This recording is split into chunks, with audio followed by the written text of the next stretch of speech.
All right, so welcome back to this session in leadership and ethics, guys. Uh, First question I want to ask is how many of you all have been able to navigate across to the e-classroom? Has everybody been able to go and visit? Yeah. Yes, sir. Yes, Yes, sir. sir. Right, I see Yes. Karen. Aline says, okay, I'm going to start presenting now because I want to actually take us to the e-classroom and look at some documentation there. All right, I'm hoping you guys can see this now. Let me know if it's large enough. This is the the general entry into the e-classroom. You all are seeing this, right? Just let me know because I can't see the chat stuff now. Yeah, we can see it. Yeah. Right. It's kind Okay. of small, but Right. Well, it'll get a little larger just now because okay.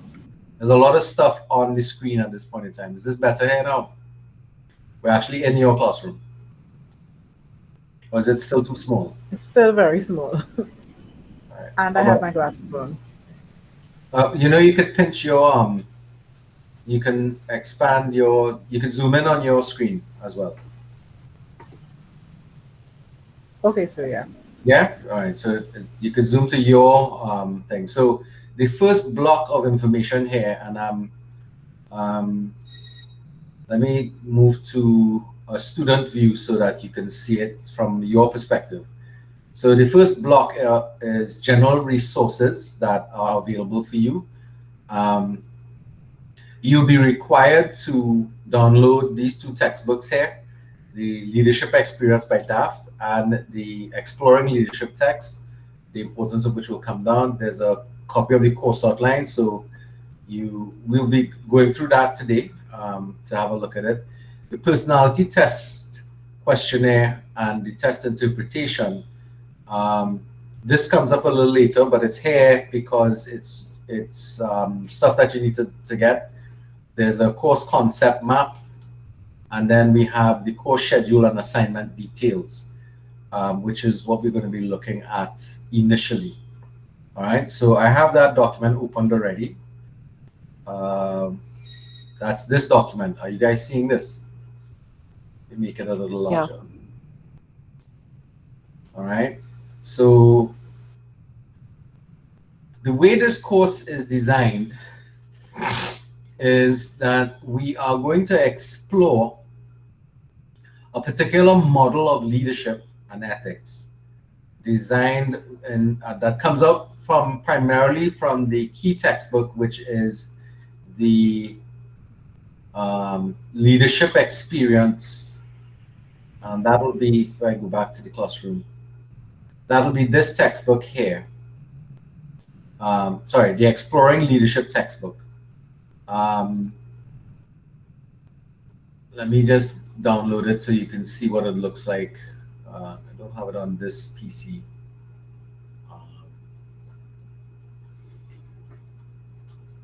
So this is what your textbook is going to look like. You guys seeing this, right? Yeah. Yes, sir. This textbook, and then the other one that you're going to have to download as well, will be wrong thing. Right. The Leadership Experience. This is by Daft. All right.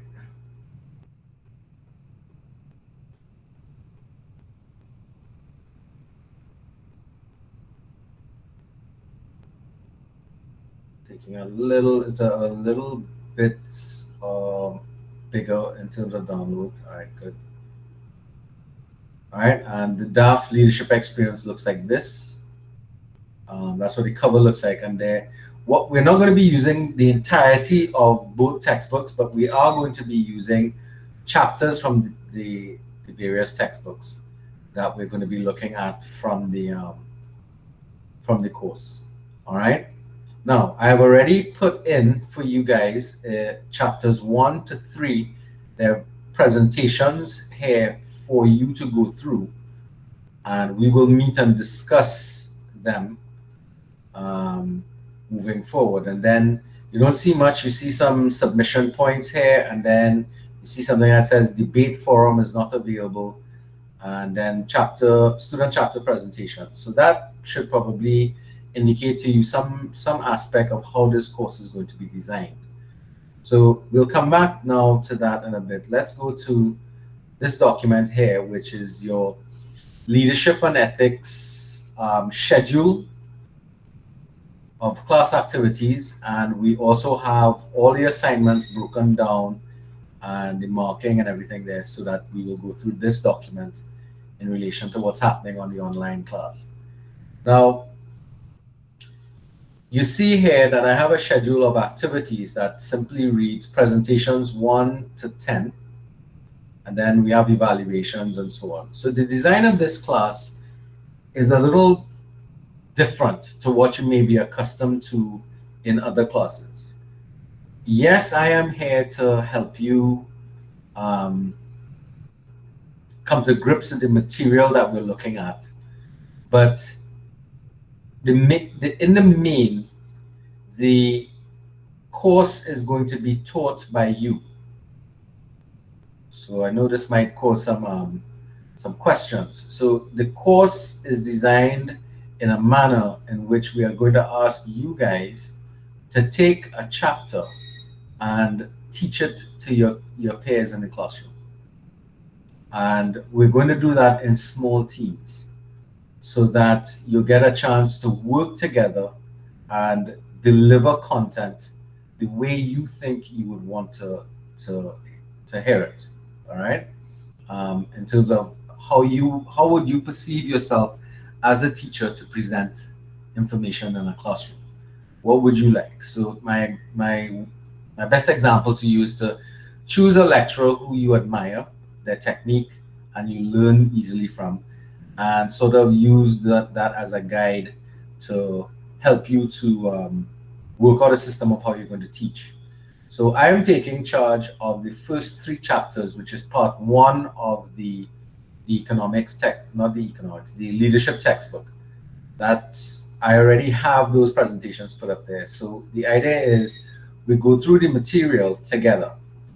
At least the first 3. We discuss the implications of what the textbook has to say from the presentations that I have given you. And we then move on to a situation where you guys begin to present information to the class at various times during the semester. I have a schedule, as I said, or as I've been alluding to here. This is the schedule here of presentations that we're looking at. So everybody is going to take a chapter, and we have 10 chapters to present, okay? And this is the first activity, and this first activity represents a contribution of 30% of your final grade, all right? So it has currency in the sense that there is marks to earn from doing it and doing it well. All right, so that means if we have, on my class list, I see I have 25 students and we have 10 chapters. We need 2.5 persons per, it might sound funny. We need 2.5 persons per presentation. That's not quite possible, is it? So you tell me, what do you think we should do? You're not here for your good looks alone, so let's hear what your suggestions are. My suggestion is that for some we do groups of 3, and then for others we do groups of 2. I would recommend maybe, let's see, if we do 5 2s are 10, 15. So if we do the first 5 presentations in groups of 2, and the last 5 presentations in groups of 3, we should be able to get all 25 people in class, correct? Yes. Yes. Yes, Yes, sir. sir. Yeah. Well, that was my strategy, but so presentations 1 to 5 tends to be a little less problematic.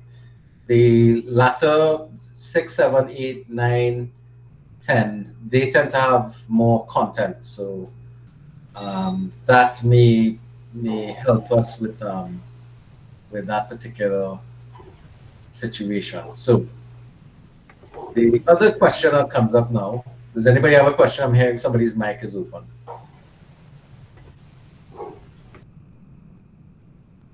No? All right. The other question that comes up now, well, how do we make choices as to who presents what? And that really is going to be you guys. I can put you into groups, but I prefer if you all volunteer your services. The first presentation is actually at the end of March. We have 2 presentations per session. So we have 2 chapters being presented every session, and that goes on until the 28th of April. Okay, so let's look at that a little bit in terms of it's a group presentation. In small groups, you'll be required to create presentations on various chapters from the main text of the course. You'll be assessed on content coverage, use of examples in your explanations, the clarity of your explanations, the appropriateness of the recommendations that you make, and the use of a conclusion in your presentation. That will account for 60%. Then we're going to be looking at your style of delivery and how appropriate it is, the quality and degree of class interaction, the use of presentation aids. Okay. Just had somebody come in here. Hello, Miss Alion. Hi, Jenna Alion.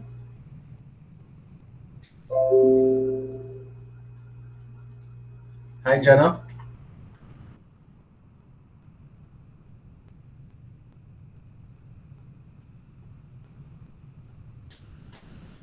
Hi, Miss Alion. Are you hearing us?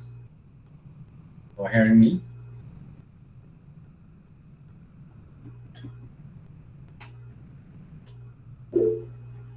Hi, you have a problem with your audio?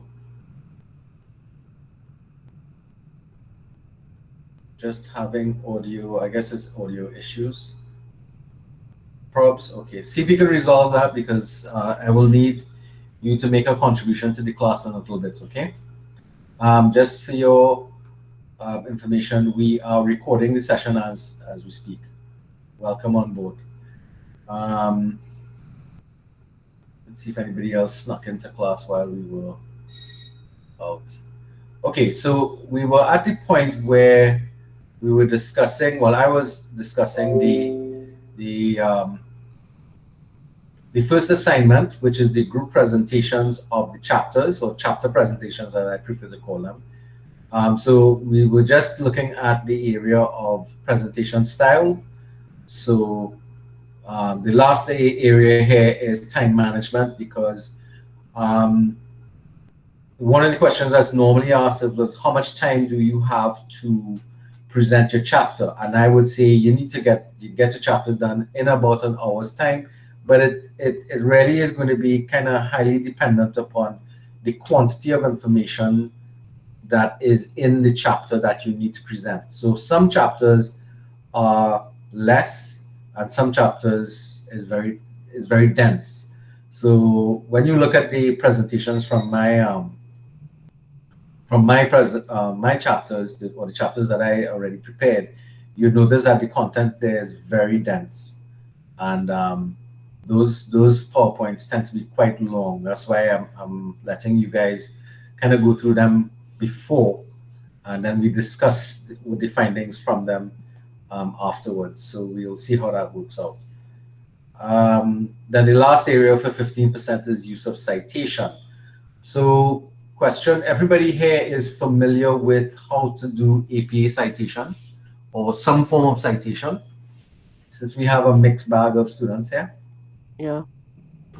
Yes, sir. Yeah. Yes, How would you do citation for a presentation?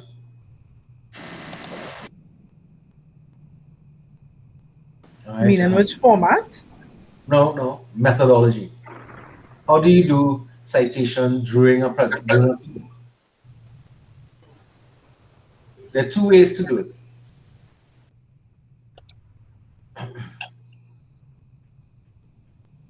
So in your direct speech, you cite your sources, right? So you'd say, according to so and so, this is so on. And then if you have a presentation aid, in the presentation aid, you can put in your citation in it. You don't have to read the citation, but it should be clearly visible to the audience that's looking at it in the presentation. So you'd see citation um, information for the content that you're utilizing. Now remember, you're not presenting your own material, you're presenting somebody else's material.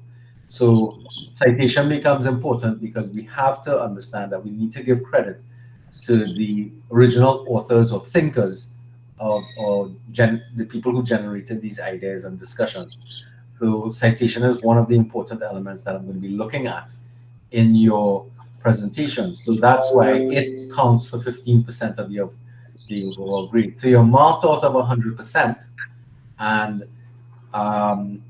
the objective here is to get an A for this assignment. All right. It's going to be done in a small group session. So we said we have small groups of 2, which is really a duo, and then slightly larger groups of 3 in presentations 6, 7, 8, 9, and 10. As I said before, those chapters tend to be a little more lengthy. So therefore, having the third person there might be useful and should help. All right, so the question would be, I'm looking right now for people to volunteer.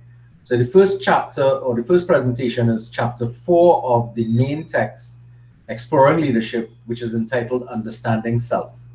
The second presentation is the chapter 5 of that book, Understanding Others. Presentation 3 is then chapter 6, Integrity and Moral Purpose.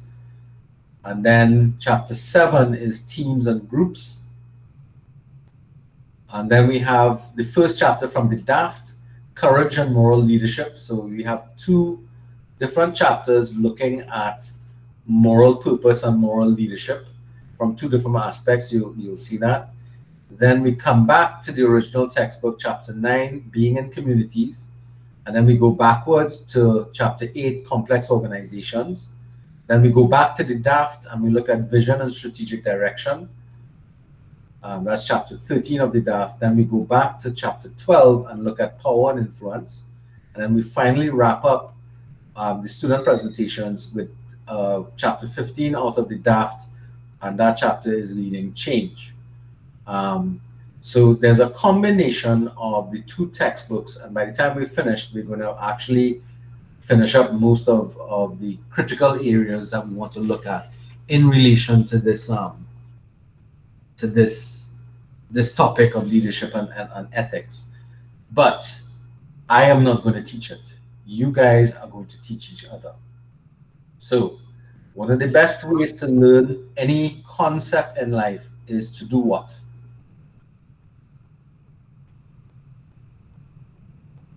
Do it. To do it. Very good. Excellent. The best way to learn to become leaders is to become a leader yourself, which is why the way the class is constructed is to give you opportunities to take leadership positions in smaller, safer environments where the impact of it is not as not as devastating as when you might do it in the real world around you. A lot of you all are leaders already in your own sense. Some of you might be parents, so therefore you're leaders in your home, or you're sharing leadership positions in your family situations. You may also be at work, for those of you who do work in a leadership position already. So you may have had some basic experience with that. But the most important thing that you need to understand about leadership is that you are your own leader, and you're leading yourself. So a lot of these things can be applied to yourself as well, and that is where we're going to be looking at. So I'm looking for people to contribute at this point in time, how they feel about this particular plan of action. I know you had expectations that I would be teaching you. You remember that? Expectations that I asked about? That You're was a all trick saying a lot question. about, sorry? That was a trick question then. No, it wasn't. It was an expectation that I was gathering from you guys to be able to understand where you're coming from. And I can't blame you, because in the past you've always done classes where the teacher takes the leadership position and holds on to that position throughout the class. Here you are in a class where I'm now going to be flipping the script, so to speak, and giving you the reins. And sometimes some students have problems with that. Um, and this is why I want to ask the question as to, how you all feel about it. So feel free to make commentary and ask questions that you think are relevant. Bryce, what you want to ask? So well, I kind of intentionally use the word facilitate because I sort of anticipated that if we're going to do a leadership program, then they will have the students or those who are doing the program will have to take some kind of initiative. So I kind of like to use the word facilitate because I kind of anticipated, not that we will have been teaching a chapter or chapters, but that there would have been some responsibility laid upon us as students in terms of taking initiative. Right. I'm glad you recognize that. Yeah. Having said that, I don't know. I prefer to get things out of the way. So I would certainly, if there's an next person, will go with the chapter 4. Right here with you, Gideon. I will. I said it first. All right. So Gideon started. Okay, then I'll do the other one. All right, hold on. Don't all go rushing now. Let's see. Well, First so thing this is first. what you want. You want an enthusiastic bunch of students. And I appreciate it very much. So let's get the first gentleman who got the ball rolling. That's Mr. Gideon. Gideon, what's his name? St. Bryce. St. Bryce. All right, here you are. Copy. So you volunteered for the first one, and who was the first person who asked to Carry on? Marie, right? All right. So, all right, carry on. So that's the first one. Now, I did hear somebody say they'll take the second one. Who was that? Me. And I as well, sir. Hold on. I like the second one also. All right, so I already know called who third. he is. All right, guys. So you have to understand. I can't, when I have these documents up and open, I can't see the dialogue screen with you guys. So who was me? Maya Ramnath. Right. I'm Natasha Francis. And Alicia Instagram. No. Only 2 people for this one. Of course. Oh, No, sir, me, where we get Sir, I really need to work on understanding others.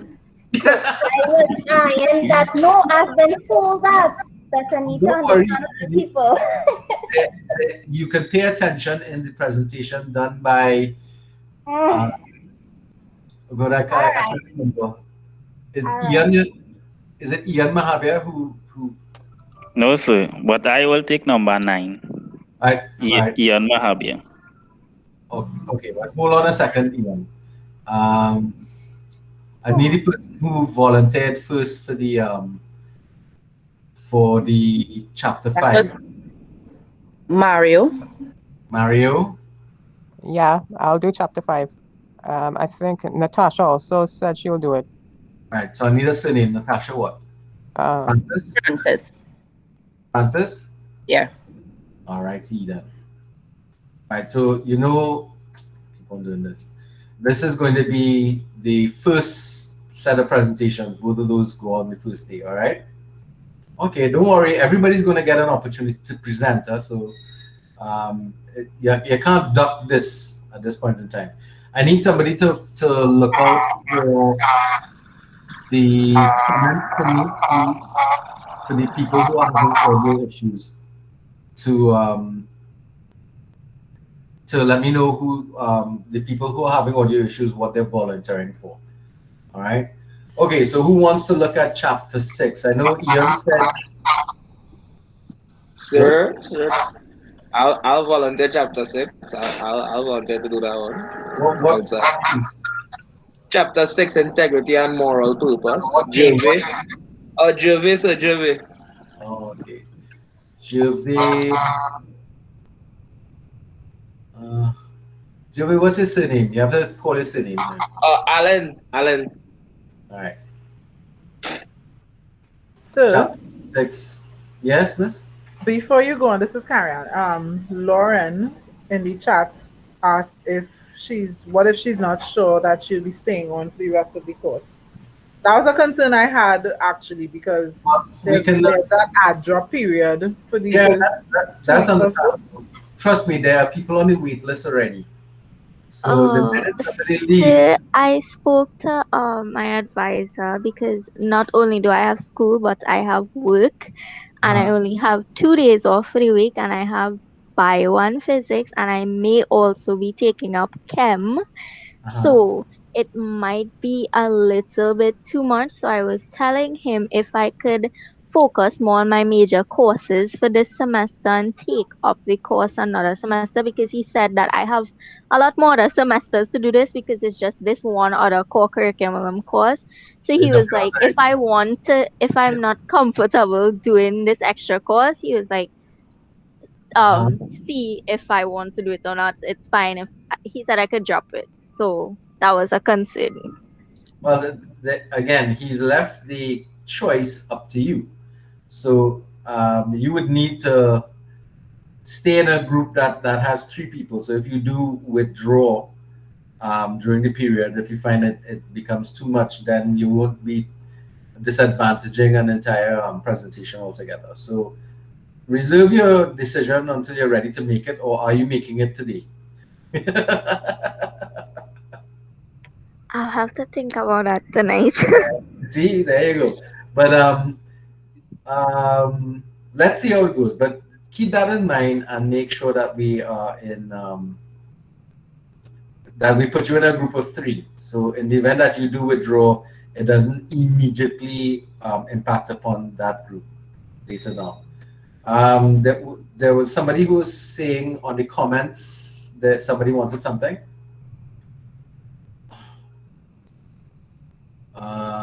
Right. Hi, sir. Yes. Before you move on, this is Mills here. Yes, Miss Mills.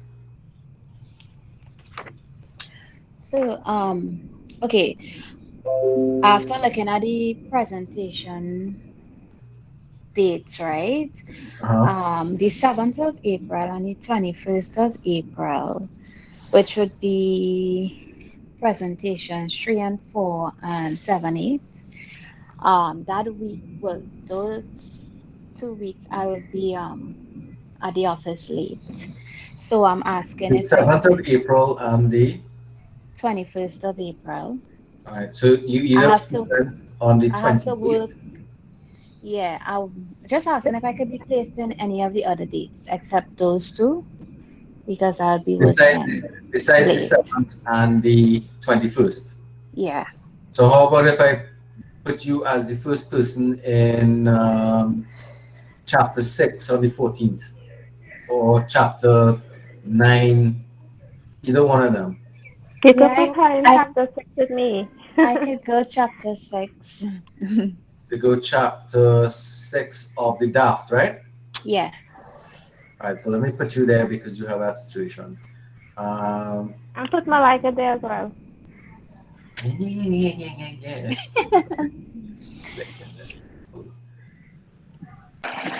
not cutting it across. I've been saying I wanted to do chapter 6 in the comments for the longest while.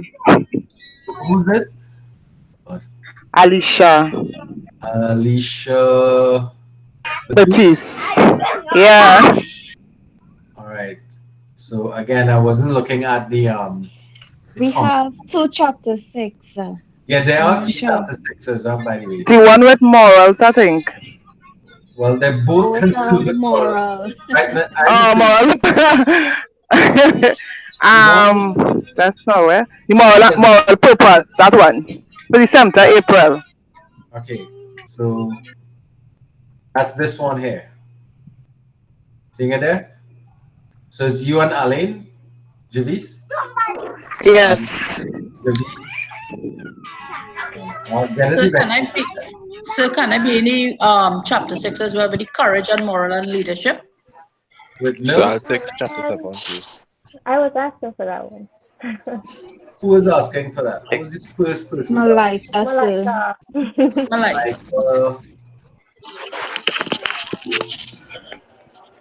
Guys, you need to use your names, I can't.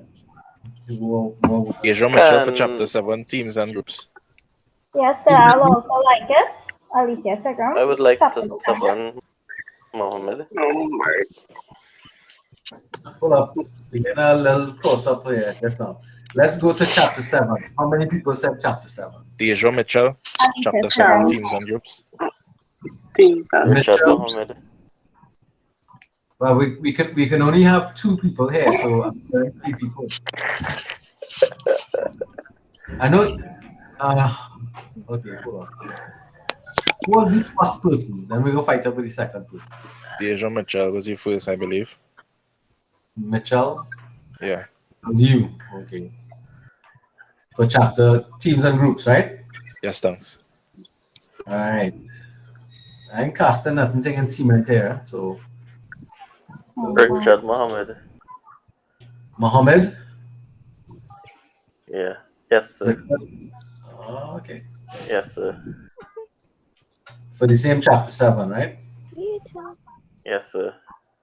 I feel you just create an enemy there, but we'll see. Sorry. Yeah, I dropped in this class. You see, somebody dropped in class already. Some business thing, and it's not a part of my major course at all. And so how I have work for the other days, and I have bio during the day earlier on a Wednesday. Lauren. Hi, sorry, I didn't realize I was on. Yes, we were just hearing you drop in the class and all kind of things. So your story's out in the open. My bad. It's okay. We know that. We know you're having that issue. Don't worry yourself. Okay, so Lauren, for safety, I'm going to put you into one of the groups that have. All right, so I see Jenna Alyong is saying she wants chapter on the 28th. So, right, so she wants to be in the last 2 chapters, some of the last, right? So, all right, Jenna, no problem. Nobody's running that one down just now. I'll put you for now in the last chapter here. So I chapter 12, Mahaber. Yep. Yeah. Hold on. Let me put you there.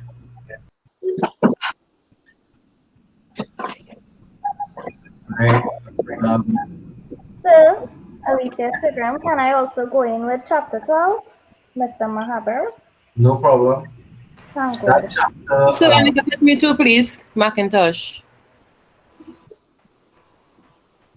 With 12 as well? Yes, with Mahavir and Sugrim. Okay.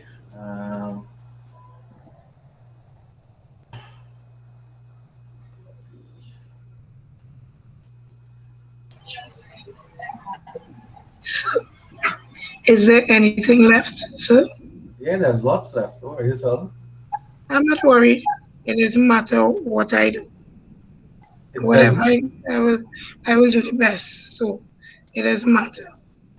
Right, hold on, I'm trying to straighten up. So whatever is left, I'll do it. Why is this text not wrapping?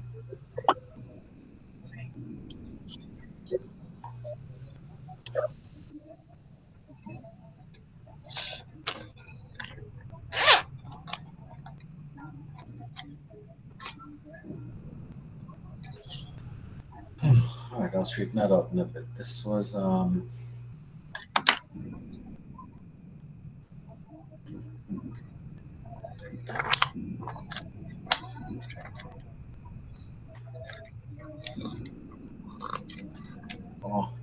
put it in the wrong area.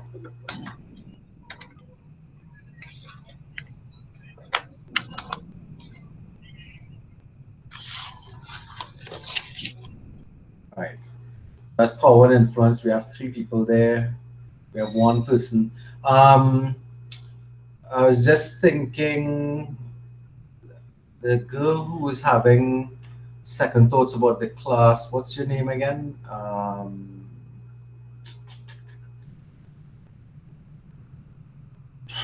So that's Lauren. Well, okay, right. So Lauren, I'm gonna put you into a group, the last group for now. So it gives you a little more time to make that choice, but don't wait too long if you're having that issue. Because you really wouldn't want to set up other people in the class at this point in time. Not that you can't do it, it's just a matter of whether or not you can work out your time frame for now. All right. Okay, other people wanted to volunteer for other things. Let's see. Hi, sir. This is Rihanna. I'll take chapter 8, complex organizations, presentation 7. Rihanna, what's your surname? Deona. You'd want to go into which chapter? Chapter 8, complex organizations, presentation 7. Okay. That is one that we have designated as a 3-man group, okay? Okay. So I want to be a part of chapter 8 as well, Megan Wilson. Okay. Anybody keeping an eye on the chat there to see if people are saying anything that they want? Sir, I will do chapter 9. Who's I? Anvika. What's the name? Maharaj. Maharaj. Sir, I'm looking at the chat. I'm seeing someone volunteering to do chapter 6. Chapter 6? Yeah. Yeah, that's Alicia Batiste. No, sir, No, I did chapter she's 9. already been assigned to chapter 6. That's a bit old in the chat. So I did chapter 9, not 13.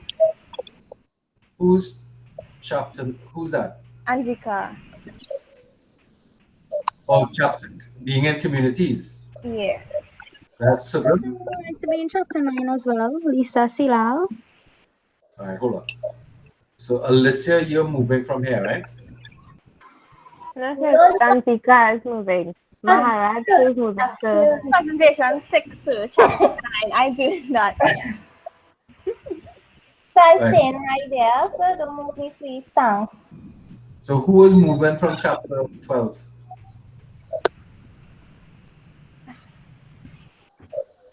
Okay. Is Anvika from presentation 8, you're putting her on 6. Oh, Raj. Yes. Right, guys, you have to use your surnames. I'm not familiar with your first names. All right. And also Lisa said she will be doing that one with me as well. Silal. Same here. Silal. Lisa Silal. Okay. Yeah. And Rishma Suknanan. And Rishma Satnanath. Okay. Yeah.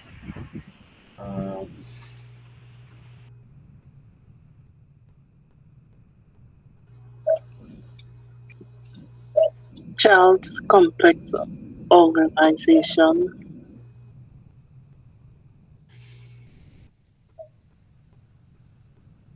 All right, so presentation 7 still missing somebody.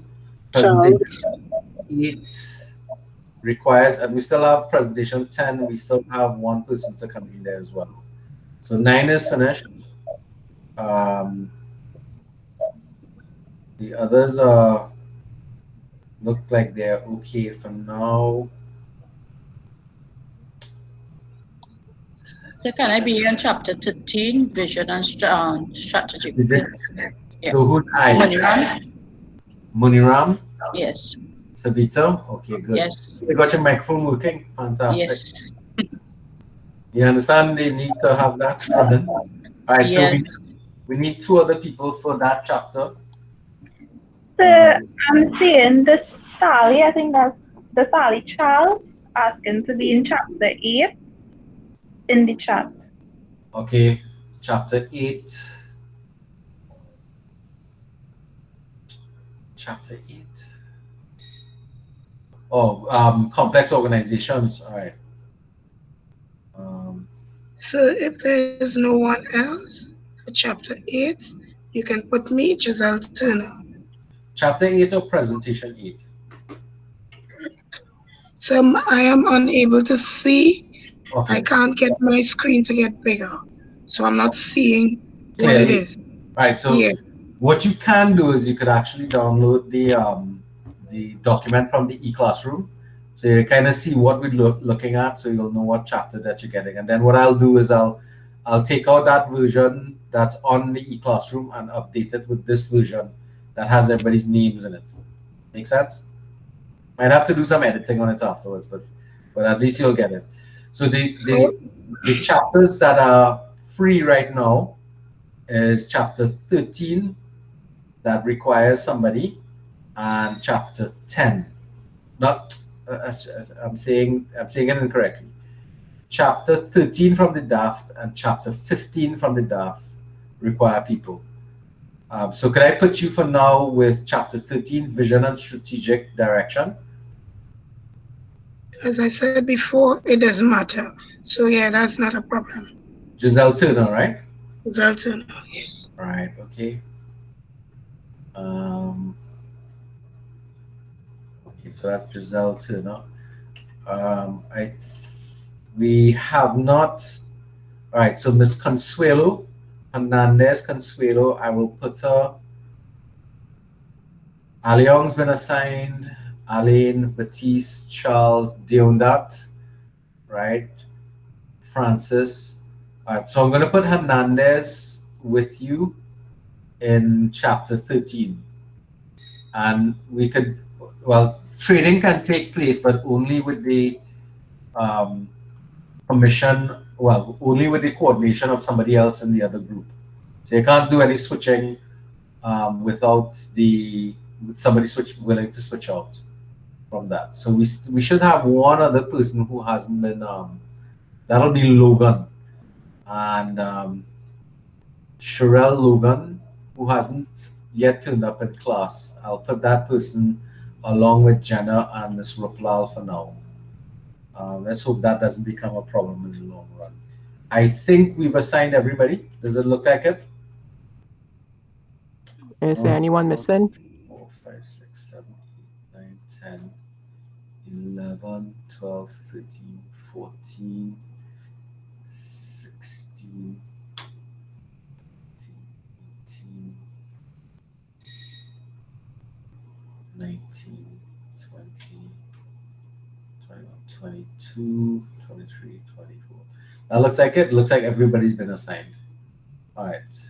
So what I'll do is I'll make this page a little bigger, so hopefully you can see this better, Ms. Turner.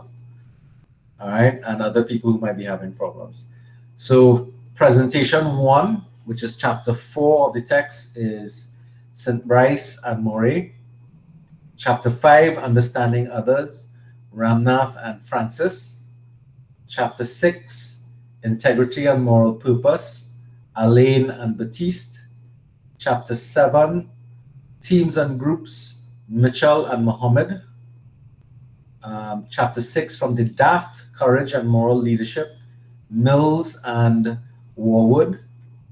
Chapter 9, Being in Communities, we have Maraj, Silal, and Suknanan. Then chapter 8, Complex Organizations, Deonath, Wilson, and Charles. Chapter 13, from the DAFT, Vision and Strategic Direction, Muniram, Turner, and Hernandez. Chapter 12, from the DAFT, Power and Influence, Mahabir, Sugrim, and Rudu McIntosh. And then finally, we have chapter 15 from the DAFT, Leading Change, Alyong, Ruplal, and Logan. All right. That looks good. Suddenly, everybody's quiet. Yes. Right now, you can make a trade. Let's say, for instance, like how we treated with somebody who has work-related issues and stuff like that. We can make some trades like that because you never know what happens in life. Things can come up. Just like Lauren is having concerns about the relevance of this class for her, and it's her ability to she left the classroom. Still here, sir. No, you're still here. Okay, I was looking for you. All right. Although I'll tell you, Lorraine, it's quite relevant. Trust me. When you start to look at the materials, you'll start to see its relevance in your life in general, and specifically for your discipline as well. Okay, so that's the first set of assignments. Remember, we said this chapter presentations represent 30% of your final grade. Now, the other exercises that come up will be a midterm exercise, which is an individual piece of work that you'll be doing, where you're going to be responding to some questions about content from the class itself, from the chapters that you would have presented. And it's not what's the word I want to use? It's a take-home assignment because it requires that you reflect on your life and respond to the questions. It's not a straightforward. It's not knowledge recalling. Let's put it that way. All of the things in this class are going to be application style. So we're looking at higher order skills, and the reason for that is because if we look at the course outline, for those of you who may have downloaded it already, let's see if I have the copy here.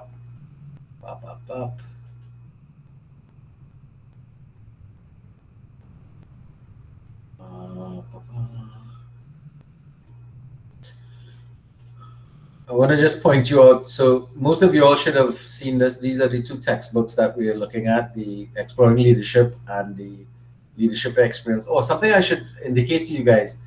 This textbook, Exploring Leadership, you can find the chapters on YouTube as audio files. So you can actually listen to the chapter if you think you prefer listening to it as opposed to reading it. So those of you who might not have that or enjoy that particular learning experience, which is going to be important. So the thing I'm going to look at here is this particular learning outcome here, which listen to this here. It says displays and modifies behavior indicative of a personal philosophy of leadership and ethics. So the key operator in that statement is modifies behavior. So I don't recall us having any psych or social work students in our group among us. But given that you may have done Introduction to Sociology and Study of Society or Introduction to Psychology, how many of you all understand what modified behavior implies?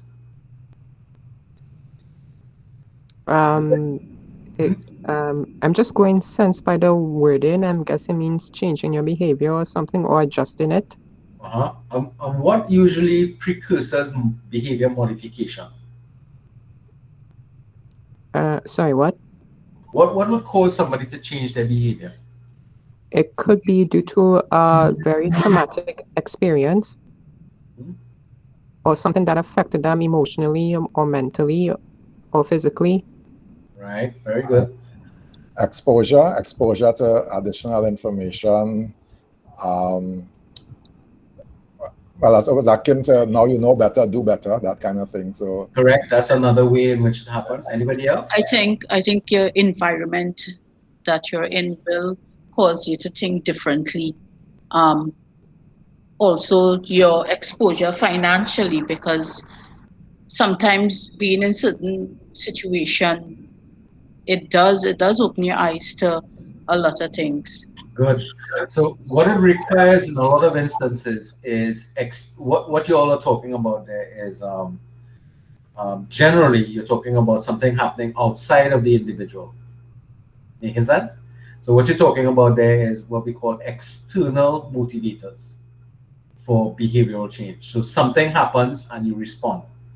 You come across different information and you respond. But the thing about this course that you're going to find, we are going to ask, and that's a tall order. Behavior modification is probably one of the most highest order learning operatives in any program or course. To try to get people to change their method of thinking and their value systems is probably the most ambitious aspect of this course. And it's stated there in black and white in the course outline that is it's one of its primary objectives is to get you to modify behavior to reflect your understanding of leadership and your understanding of ethics and moral behavior. So the question is going to be, how will we achieve that? And the one thing that the evidence has proven over the years is that external motivators to behavior modification don't last forever. They don't stick. The ones that stick and become more permanent in their nature are those behavior modifications that are internally generated.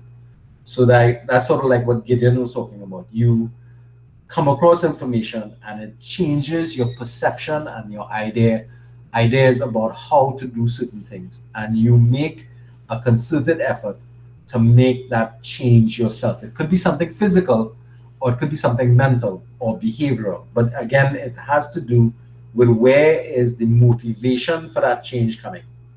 The change that sticks the most with us is that change that comes from within. This course is designed to try and get you to change, not because of the course as an external stimulus, but because the course and the material that we're going to go through inspires you to make changes from within.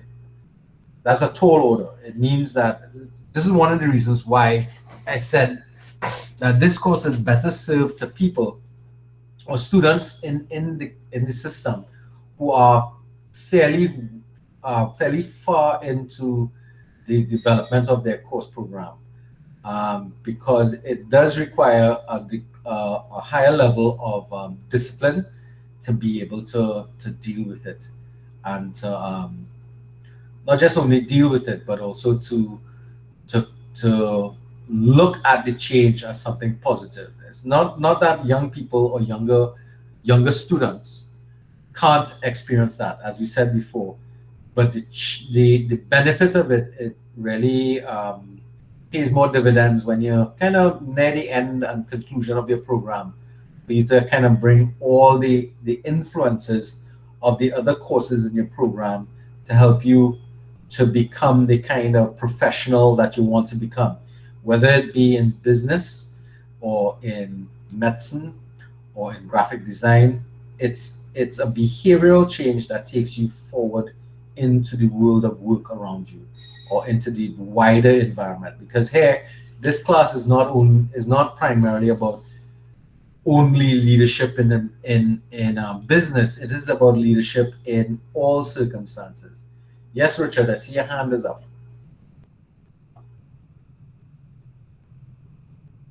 Mr. Mohammed? Sorry, sir, that was from before. All right, you could take your hand down. Sorry. But that's a way, if you want to ask a question, you could put your hand up, or you could just simply turn on your microphone and ask a question. So this is one of the things that the course itself speaks to in terms of its design. Yes, we're going to be looking at various theories of leadership. In fact, we're going to be dealing with that in the first section of the thing. Ethical decision making models, we're going to be looking at that. Look at good governance, organize teams, and this is one that you're going to have to actually practice. Organize teams and groups in such a way as to be effective. Report on leadership issues facing our community and society. So again, as you all work through the content of the course and you all are presenting, the idea is that when you're doing your presentations, other students need to come into the discussion and allow for exchange of ideas, because we can't look at leadership issues if we're only looking at it from the perspective of one or two individuals presenting content from the course, because all of the content is going to deal with modern day issues that come out of these that come out from our examination of the course. All right, so far everybody's kind of following what's going on. Not kind of, you should be following what's going on. Yes? Yes, sir. All right, anybody has any questions they want to ask so far about the presentation itself? So you're going to go through your chapters as a team. All right, so my thinking is that maybe you all should start to, actually I missed out on doing one important thing. And that is I needed to create a group chat for this class.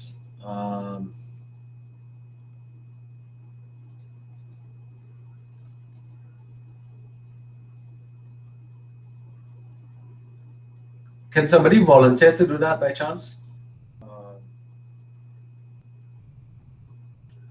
Sure, no problem. All right, so we'll need to share phone numbers to get that. Let me just collapse these and put the phone numbers down on the end here. You could just use e-classroom and message, and we'll message Malika our numbers, I guess. Malika. You mean you put it in the chat here? Yeah, we could put it in the chat right here. Yeah, you could do that. You could put it in the chat. Yeah, if you all want, as long as everybody. But the problem is, we still have one person who's absent. All right, we'll go ahead and do that now, because she will need to take the name of the individual and the number, so that when she's building the chat, you have my number as well, right? Yes, I do.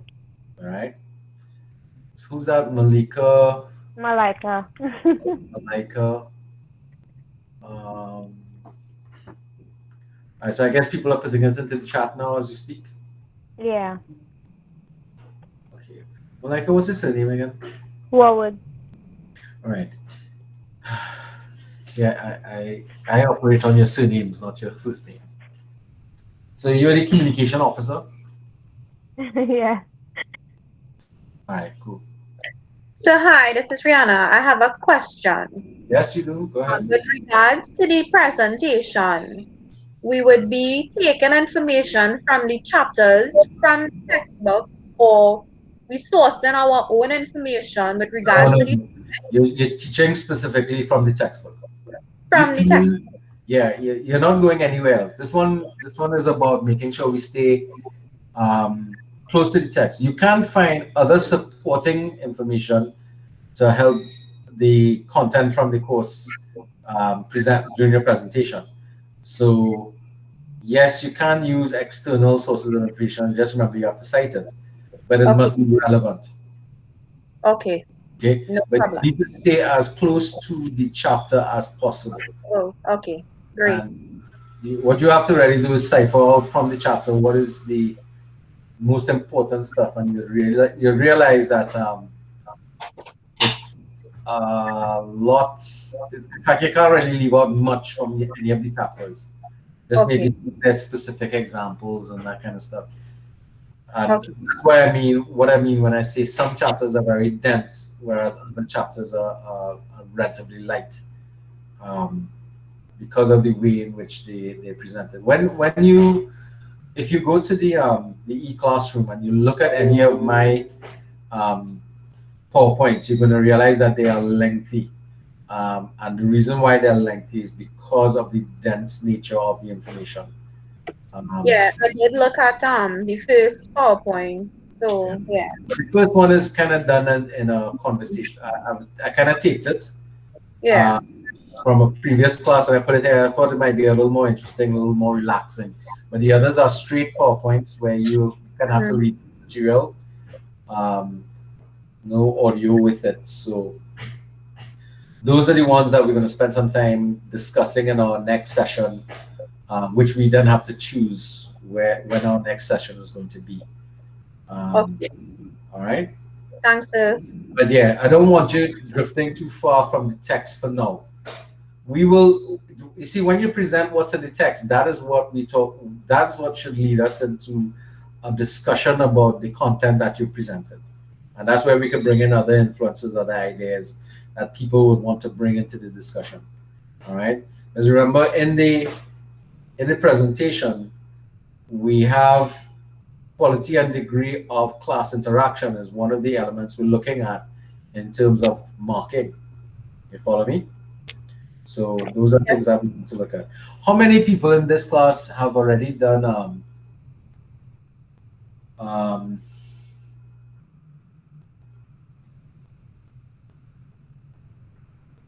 okay, so Logan is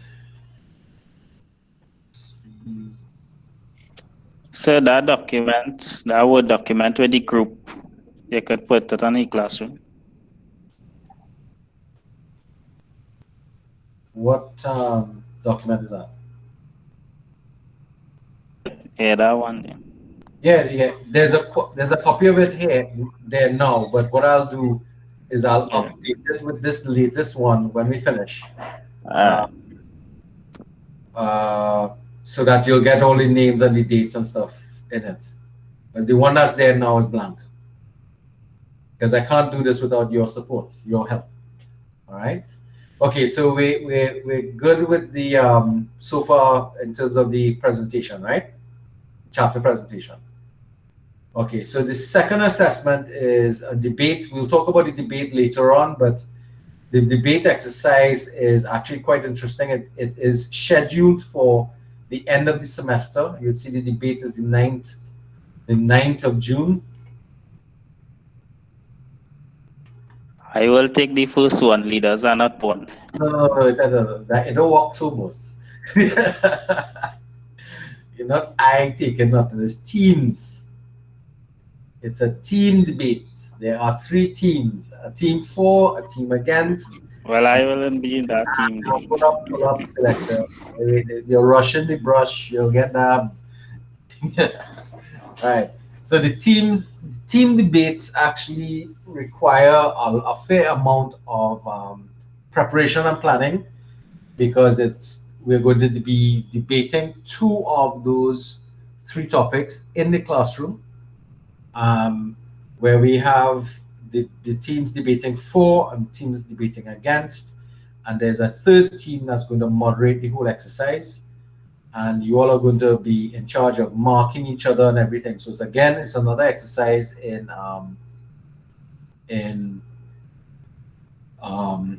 who's the word I want to use? It's another exercise in leadership, because I'm giving you all an opportunity to take the lead in the classroom. All right. Hold a second here, guys.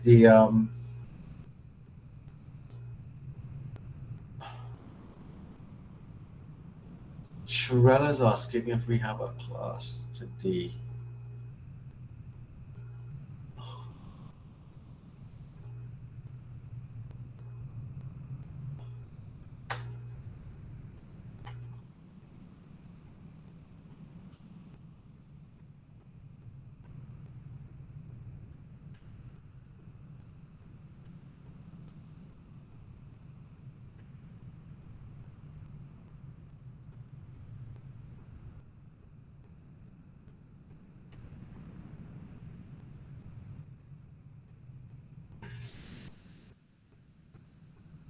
I guess you all seen all my business here.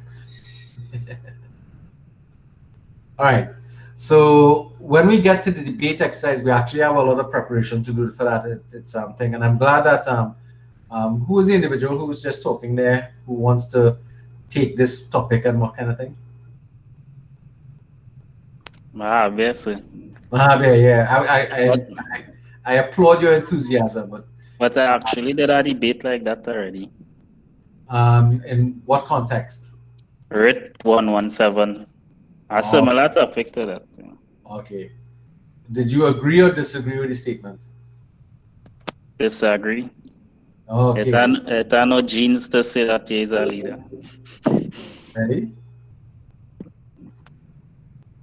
So leaders are born, not made. So you disagree with that topic. So what will happen if you end up on the side that has to argue for it? Well, I'll get licks. Will you? I'll tell you this much.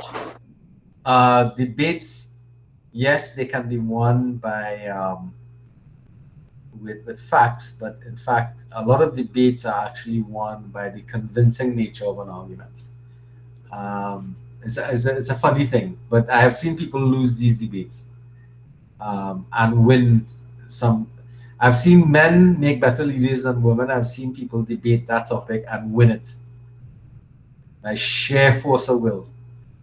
I should say it's not just one person; it's a team of individuals. All right, so let's leave that for now because that comes up later. The preparation for that will occur in the latter part of May into June because what happens, we're going to need some time to prepare the material necessary to run the debate. So let's get to the other assessments that this course requires. So as I said before, the third assessment is for 20%, is a midterm exercise. That is going to take the form of 4 compulsory questions that you're going to do as an individual assignment and submit it to the class, the classroom. So you're not seeing that right now because I kind of have that blocked. Let me change my rule, and you should see it come up there.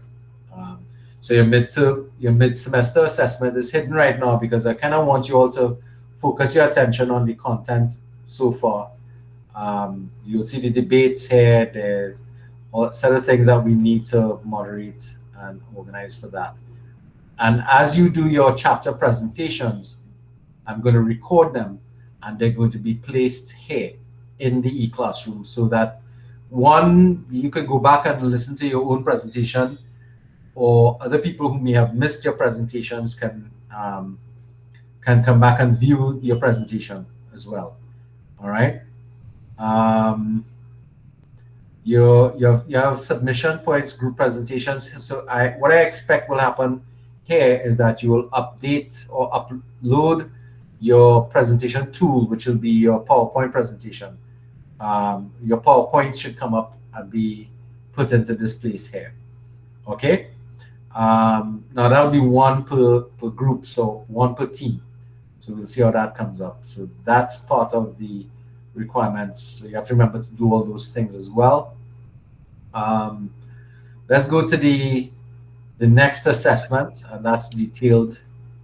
So I just have one question pertaining to the presentations that we have to do in the groups. How long is the presentation expected for? Well, we talked about that already. We said it varies depending upon the density of information from your chapter. I'm asking people to try and hold it to an hour.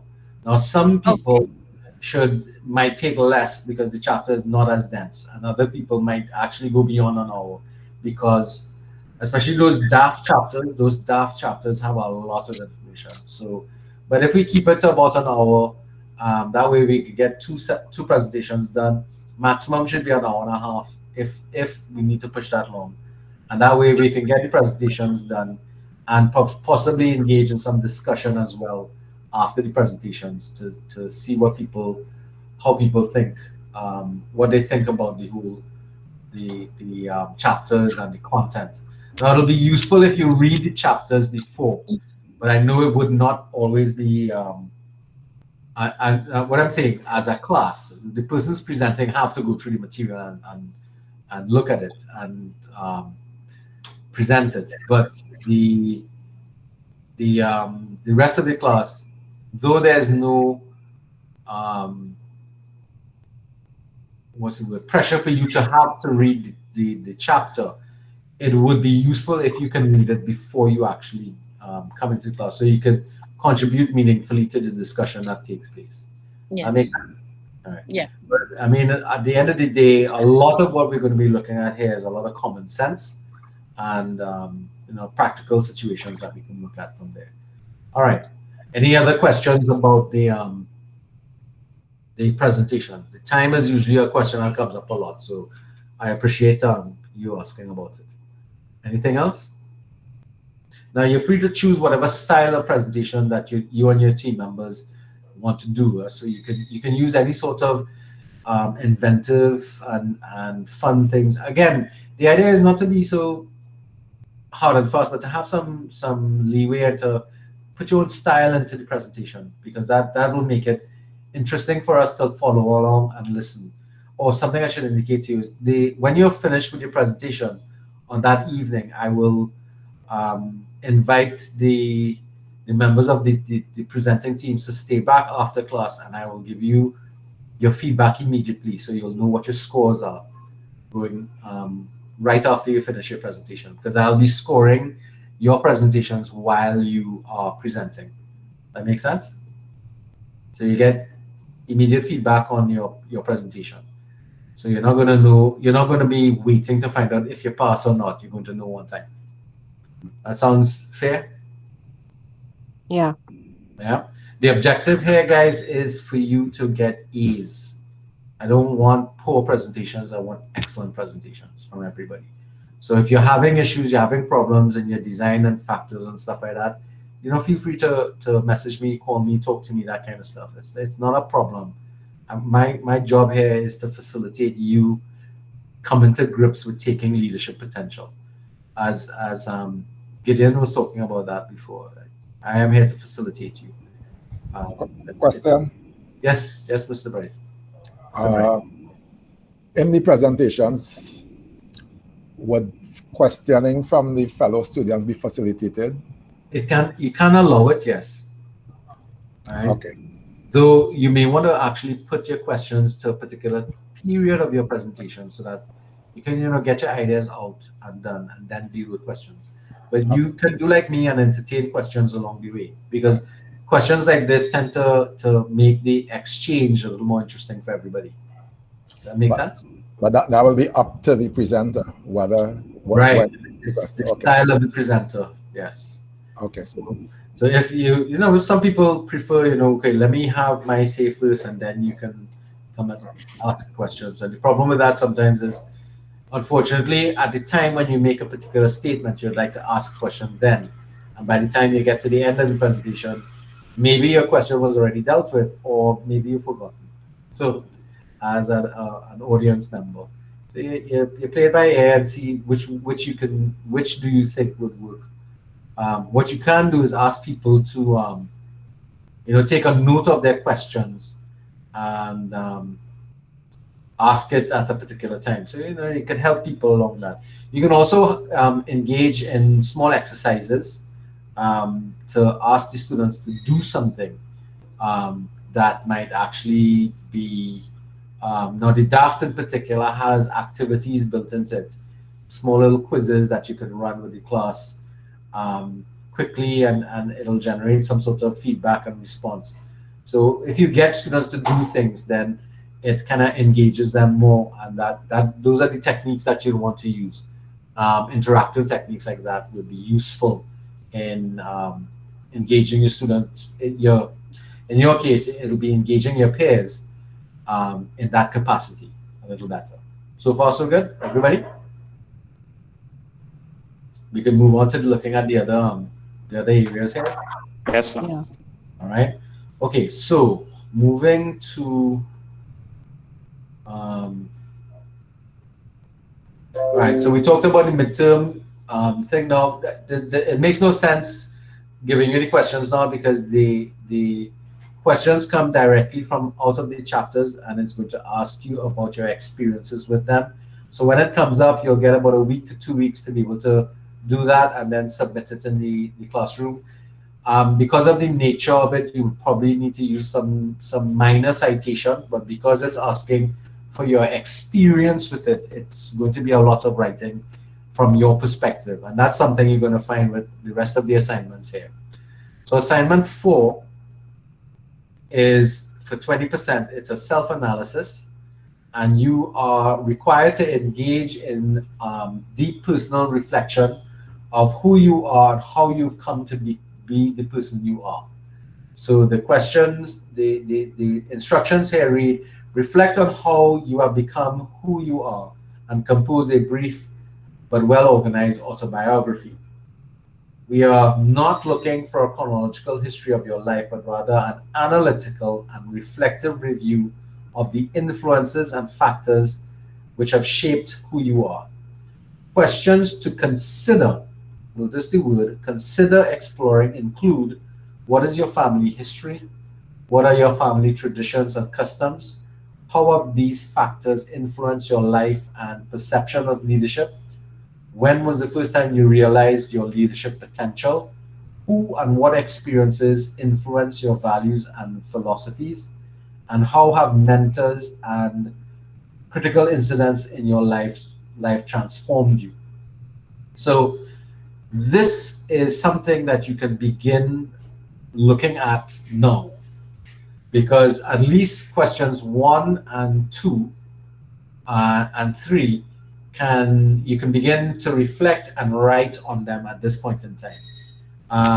I would say 4, 5, and 6, it might be better for you to get some of the content from the course and use that in your analysis as well to work from that point onwards. That makes sense? But you can start by beginning to look at this here. And I know for some people, you're going to be looking at this assignment with some degree of trepidation. Now, the marking scheme for it is 40 marks for your responses to the various questions, which includes you writing a little introduction and doing a conclusion. And then 20 marks here will be assigned to use of language and the organization of your document, which is like making sure you have a title page, using double line spacing. You all are familiar with the requirements for academic papers, right? Yes, sir. Yeah. Yes, sir. Okay, so Font somebody size explain. Oh, Yeah. sorry, sir. No, go ahead, Maureen. Sorry, Moro, actually. Mauro. Yeah. Font size 12, double spacing. Right. Those kind of things, 1-inch margins all around, page numbers, Right. those kind of things. Table of contents, title page, that kind of stuff. Right. So organization of your document requires that it looks presentable from an academic standpoint. Although you are now, I have seen people do these documents before, and they included photographs, images, graphics, and that kind of stuff. Because again, this is your story, and if you want to make your story one that is useful for you in the future, then you have to personalize it. Now, I know one question that tends to come up, and I'll answer it now, is it kind of personal? And yes, it is. This is a reflection of something very, very personal for you. And one of the main tenets of the leadership program that we're looking at, or leadership model we're looking at, is that you cannot become a leader unless you know who you are. So this course is going to require a lot of self-reflection, which is why the personality test is there.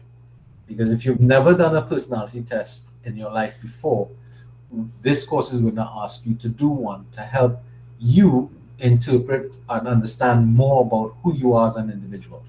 Now, we may think we know ourselves, but one of the things that we also have to remember is that we may perceive ourselves in one way, but other people may perceive us differently. And we have to come to grips with the gap between what we think we are and what other people think we are, and try and understand why why there's that kind of gap in the thinking process and in the perception process.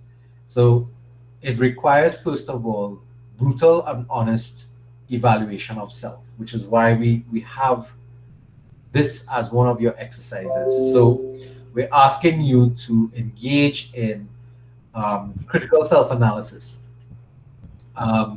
so that you can, kind of,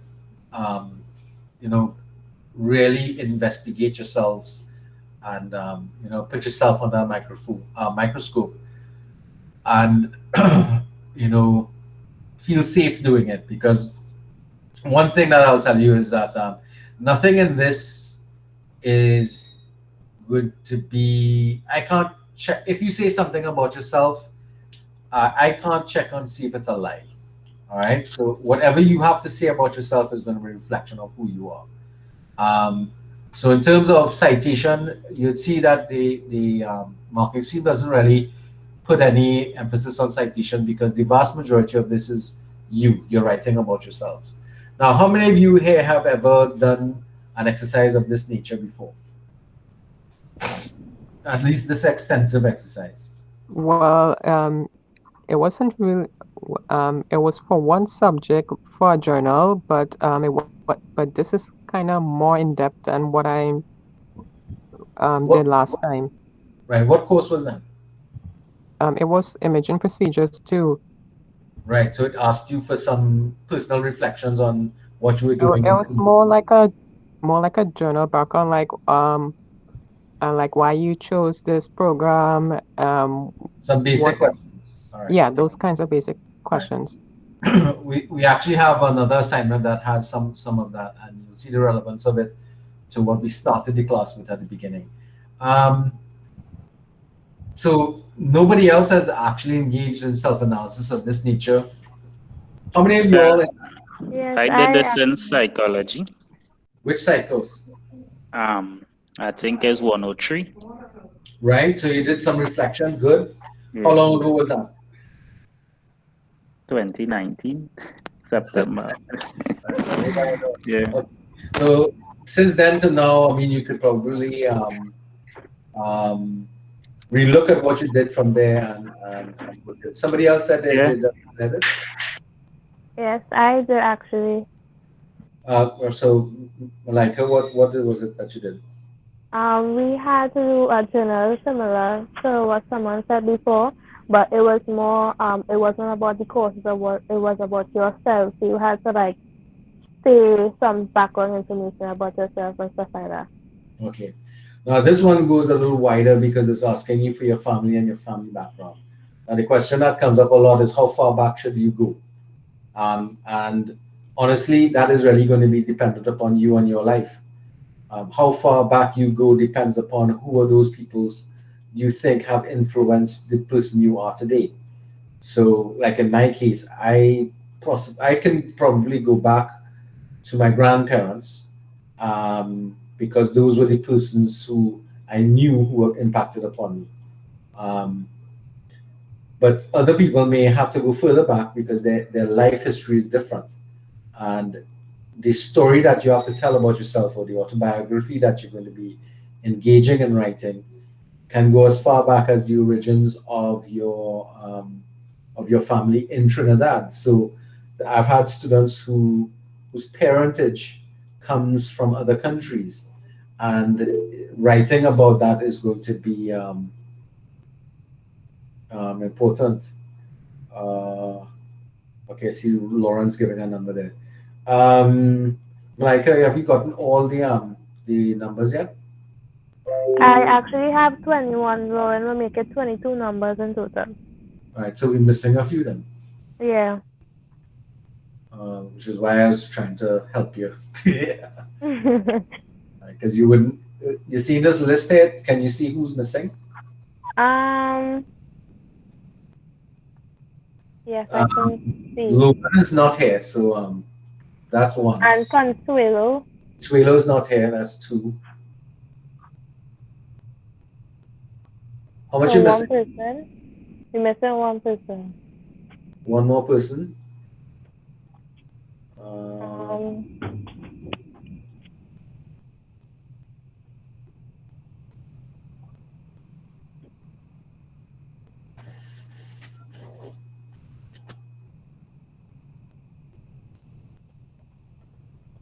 Question. So while she's looking, I don't know if I missed it. Did you mention, or is it written, a minimum or maximum length for the autobiography?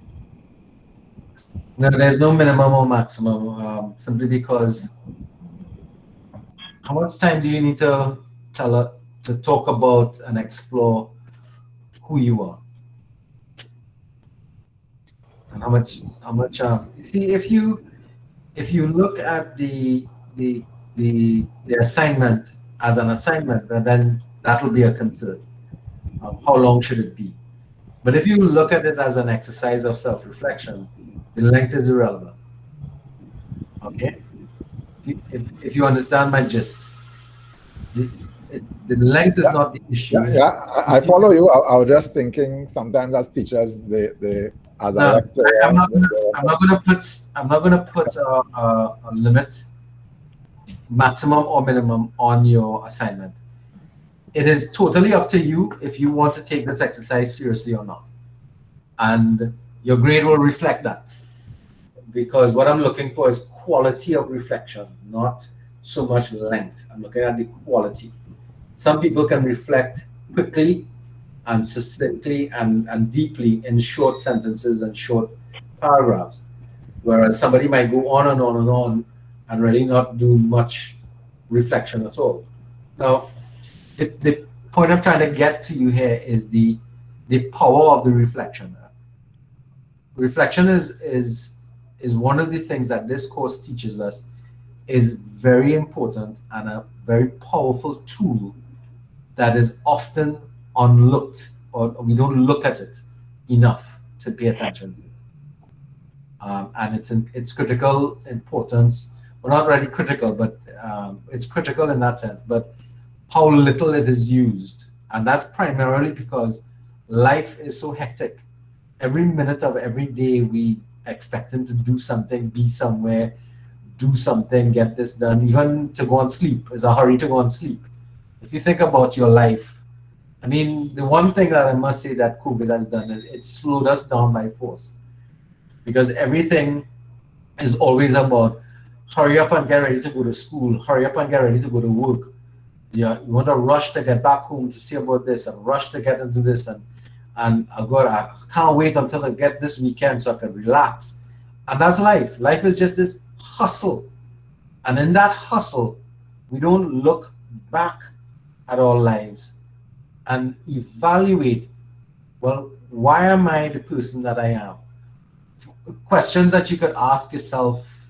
And let me not get carried away. Let me just find out. Malika, you found the person who's missing? I think I have everybody besides those two. So out of the 25, how much you got? I have 23. Right, so if you have 23, then you're just so absent. Yeah. That's Consuelo and Sherelle. Well, we'll find them when they come next week and stuff. Consuelo actually left she was leaving work to go home, so she might rejoin us. Where was I? What was I reeling on about?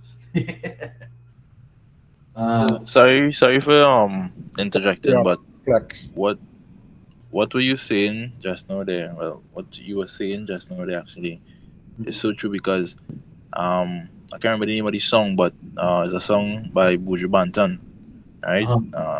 Sure most of you guys might be familiar with him.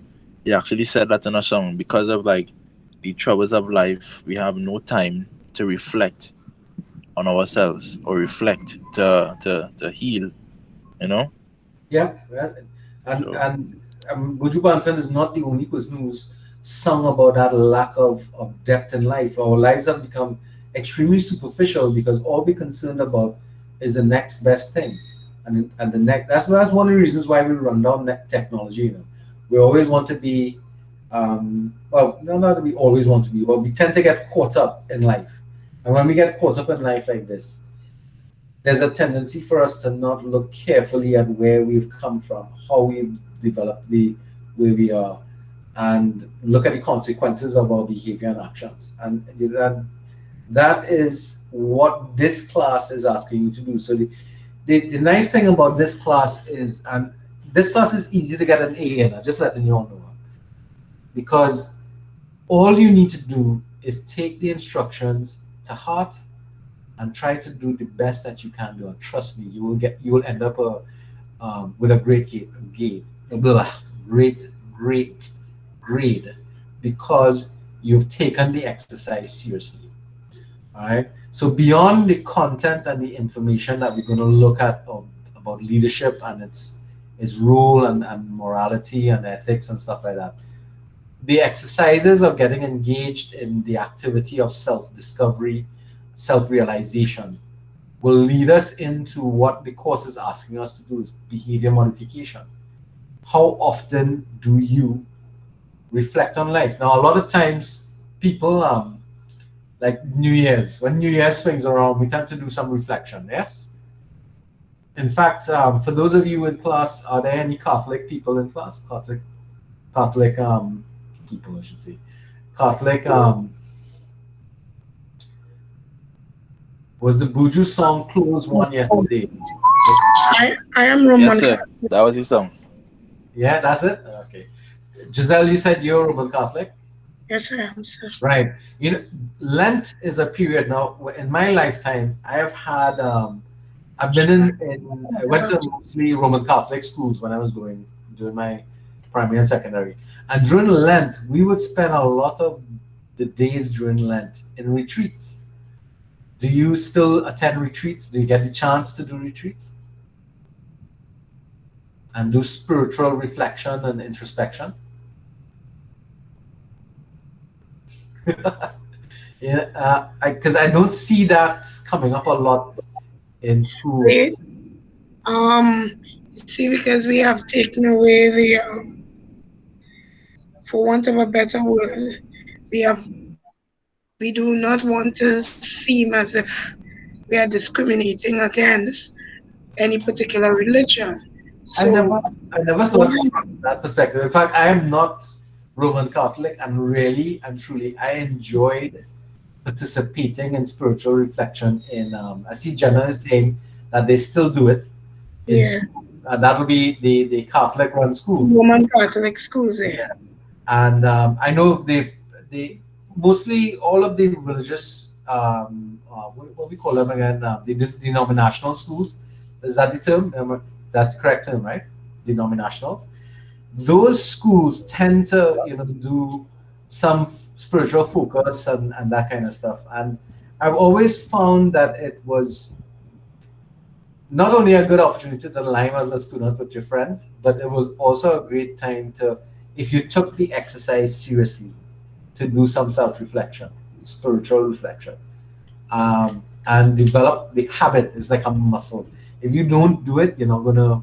If you've never done it, it's going to be painful when you first start doing it. And for some people, unfortunately, the exercises that this class is going to ask you to do is going to be difficult because you've simply lost the habit of doing it. Anybody here, for example, has a diary that they used to keep when they were younger, their diary, and write their kind of stories? Not really. No? When you were younger, did you ever do a diary? It tends to be more of a female thing for whatever reason. But So I wouldn't call it a. Yes. You I wouldn't wouldn't call call it it a diary. like Pardon? a diary of the wimpy kid? Well, the only reason I chose not to, because I know those types of things will contain secrets, and it's kind of a bad thing if those secrets out in the wrong hands at that time. That's true. That's true. If you started but because again, I mean, the one place that you wanted, yes, and Ms. Mirage is agreeing with you. The you can add your discussion live, guys. You don't have to just let me and the few people can add your 2 cents. Yes, there is that risk, especially if you have nosy people in your household. That's why they used to sell diaries with locks, right? That you could have utilized. But the practice of journaling and reflection is something. And now you have laptops and PCs. You can password protect your documents. So it's not difficult to do anymore. To get the kind of privacy that you want. But you see, anytime you put something privately away, for whatever reason it is, people tend to want to see what you have to see. I would encourage you guys to do this. If you are in significant relationships, share some parts of your reflections and discourse with them, because you will get to know yourself better. And hopefully you can encourage the person that you're with to also do the same, to get to know themselves, for them to do some reflection, and y'all can discuss certain things. Depends. But the first thing you have to do is to engage in that discussion of yourself. Now, I know Lauren was saying that this is one aspect that she doesn't like. Is that correct, Lauren? If I remember you clearly.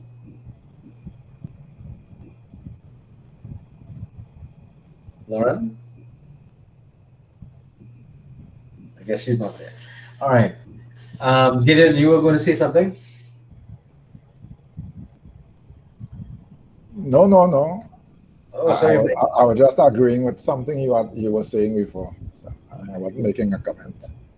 All right. So remember, the whole point of what I'm talking about is trying to take the assignments seriously. So besides those questions of length and that type of stuff, the one thing I must tell you is that I will be holding your documentation in these areas, your assignments, with the highest level of confidentiality, because exactly what Mario was saying about the personal nature of the discussions here. I will not be sharing this with anybody. All right, this simply from between me and you, and no judgment. The only judgment is, did you at least attempt to answer the questions effectively, and if so, then the marks will reflect that.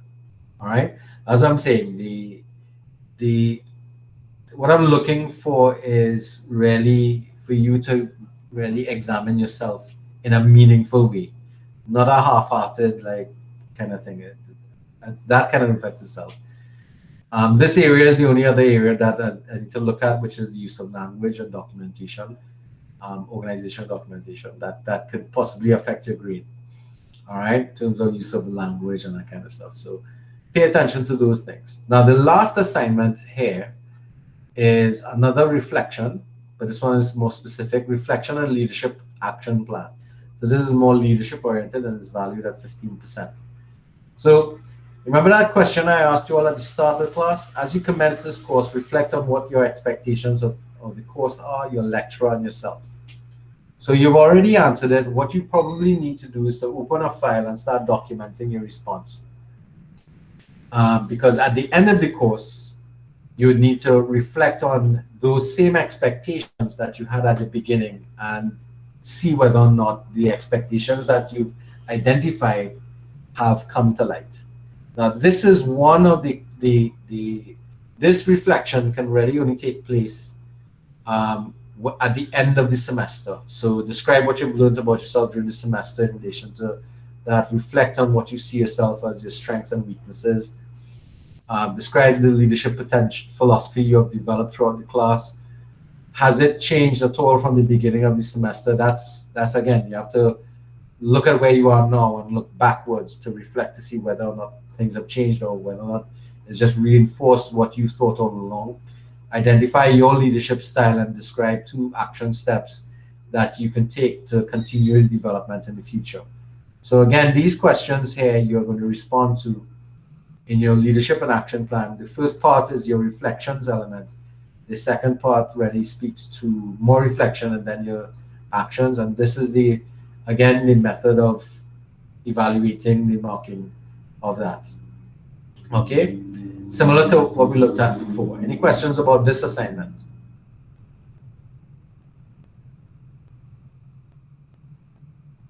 Everybody's okay with that?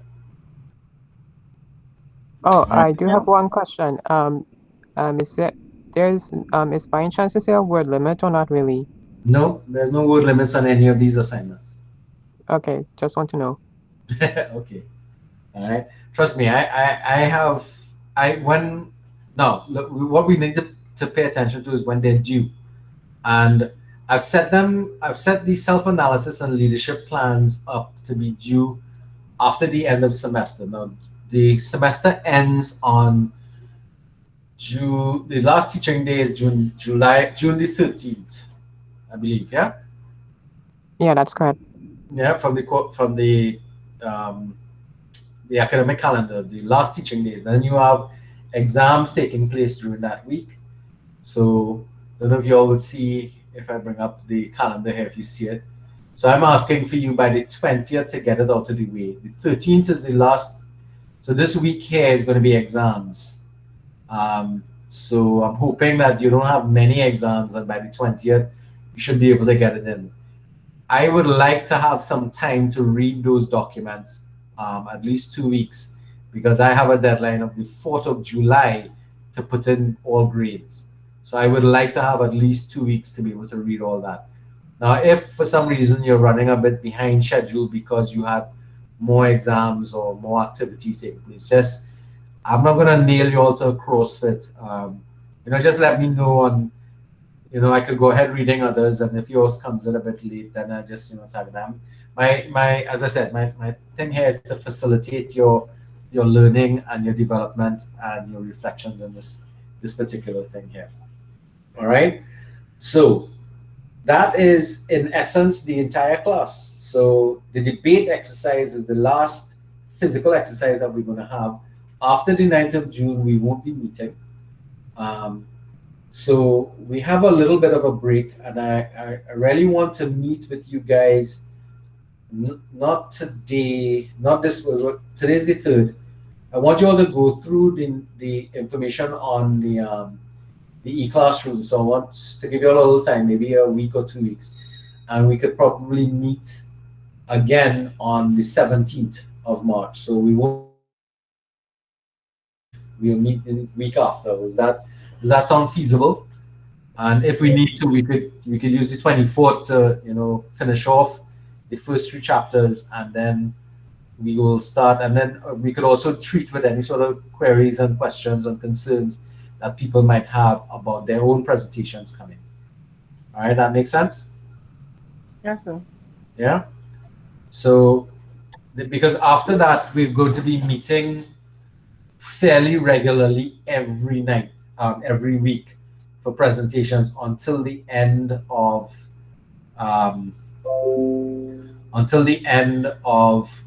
April, and then we have our midterm. We could pause there. Then we will need to spend some time. You'll have your midterm sorted out. So at the end of this chapter here, when presentation ends, I'll open up the midterm. So by the 12th of May, the following so you'll have about 2 weeks to tackle that midterm exercise, because again, kind of want you all to take things a little at a time. Along the way, I'd expect that you should be starting your work on your self-analysis. Tonight, you should be writing up your first part of your leadership plan, which is your current reflections. That makes sense? All right. So we can see how that works out. All right, so this has to be, let me just save this. Sir, could you just repeat that part? We should be starting tonight. You said to take Write note your of our first reflection, the expectations. Remember this one? expectation. Right. Okay. Yeah. So no, if just wanted to make sure that I was Yeah, look at it. Question one of the reflections. You should probably try to do that within the next 24 hours or at least before the next class. All right. Sit down and think about it, and set up a file where you could start some work like a journal, well, your journal. So you could call this your reflections journal, and set it up so that you can start to make entries into it to respond to the questions. So you could take this document, copy the questions in, and let it be the formatting for your help you with your formatting for your journal. And again, feel free to add photos, images, pictures, because I know we have some graphic artists, mass communication people, even the medical guys there. Like just like how Gideon talked about Buju Banton, you might want to use lyrics from music and stuff like that. Mitchell, sir, Mitchell. That wasn't Was Mitchell who talked about it? I thought it was Gideon. Mitchell. I'm trying to identify. Dajo, okay. They I'll get Dejo. it. Dejo, okay. Yes, sir. Yeah, if you want to use other things to help represent and express who you are, just remember cite it. That's all. If you use other sources or other people to help you say what you want to say, then cite the sources of your information. And you try and use the APA format for that. Okay. Any other questions? So I had one question about the presentations that we are going to be doing. We the students are going to be doing. I was actually trying to formulate it since we were being paired off and that kind of thing. What I want to know is, given that we aren't, yes, we're going to be doing the reading and discussing the topic, well, teaching the topic rather. But in the event, I mean, obviously, if we are going off course, you're going to be there to. Yeah. I will help you. I will help you pull you back on and that kind of stuff. That's not a problem. And I'm not going to let you mislead yourselves as well. But again, that's why I said I don't necessarily need you all departing from the text. Stay within the confines of the text, because it's when you try departing from the text and you don't quite understand what the text is saying, that's when you tend to start to get some problems. But you have to remember in the marking system or scheme, the text is the stimulus that you're going to use, but to add value to it, you need to bring relevant current experiences into the examples of the text. Now, the problem with the majority of textbooks that we use in this country is that they're written from an American perspective. Both the textbooks are written from that perspective, and therefore they don't get the cultural nuances that are true of Trinidad and Tobago and the Caribbean experience. And that is one of the things that we have to pay attention to, that yes, we are borrowing ideas and concepts from another country, but we have to edit that for our own usage, unless we come up with a total system that is Caribbean based. Because remember, the leadership experience in our country is different to leadership experiences around the world, if you follow what I mean. Especially if we tend to be dependent upon the dominant culture in the global environment, which is the US. And that's unfortunate, because at one point in time, it wasn't the US, it was Britain. Before that was the Romans, and before that was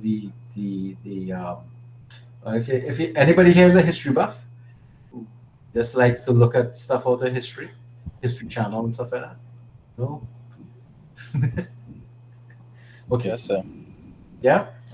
So you realize that concepts and ideas that hold dominance over other cultures really is dependent upon who's in charge. So at one point in time, the church was in charge of everything. The Roman Empire, the Holy Roman Empire, not just the Roman Empire, was one that dictated a lot. So from that era, we got things like the Spanish Inquisition, and we got the whole Holy Blood and Holy Grail stuff that went on with that. So based upon those, if that is the governing principle or philosophy that guides what's going on in the principal areas, then it has a tendency to insinuate itself on life in other countries around the world. But in our case, we are the American style of life, or what is commonly referred to as Western style of life, is something that is endemic in our society. We emulate very easily what we see abroad. We even try to speak like like Americans Yankees. And well, basically Western culture. And there's nothing wrong with it, but the whole point about it is that we do that to the detriment of our own local cultures, and our culture then is one of the drawbacks of globalization. Your culture tends to take heavy bombardment from the preeminent culture that exists, and therefore we look at it as secondary.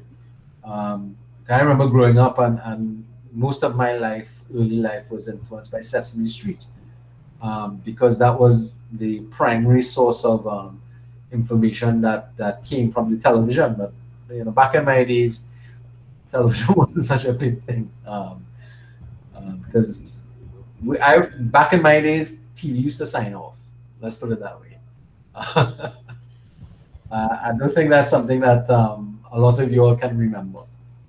And we only had two channels, channel 2 and channel 9. That was 4 and 9. That was it.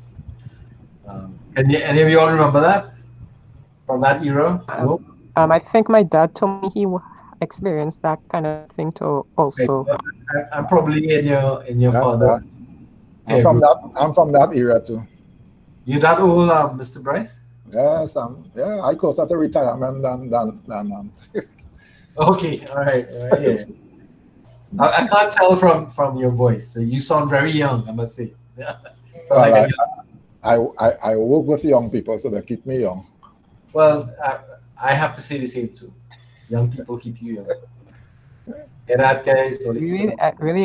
I think the sound wave from his voice sounded mature. Gideon? Yeah, he sounds mature, but at the same time, not as mature as he says he is. Because he has to be over 50, heading to 60 already. So that's what we're talking about. I was 57 this year. Ready? Okay. Yeah. I'm only 53, so I'm still junior to you, sir. Nice, sir. Oh, good. All right, guys. Any questions? Actually, I wanted to update the e-classroom immediately. Here, let me go to editing. So I have a simple question. Yeah, go ahead. We don't have any interaction in terms of having a Zoom meeting or Google Meet next week, please, Lord. No, we're saying the week after, not this week. The week I'll after, all right? I'll send out meeting notifications. All right. So how are you going to I'll email you. Record. How are you going to record our attendance for next week by the e-classroom? Well, no, I'm gonna trust that you all will go and download the information. No problem. I listen. If I'm trying to teach you to be responsible leaders, do I need to manage your day-to-day activity for you? I think not. No problem. Thanks. Yeah, that makes sense. Yeah. I'll just take note of the next class we have, what the attendance is like. That's not a big deal there, right? I will be putting the recording of this class up. Let's hope I did make changes on this. Let me just check and make sure. Right, this looks right. Okay. I will be putting this recording up into the classroom so that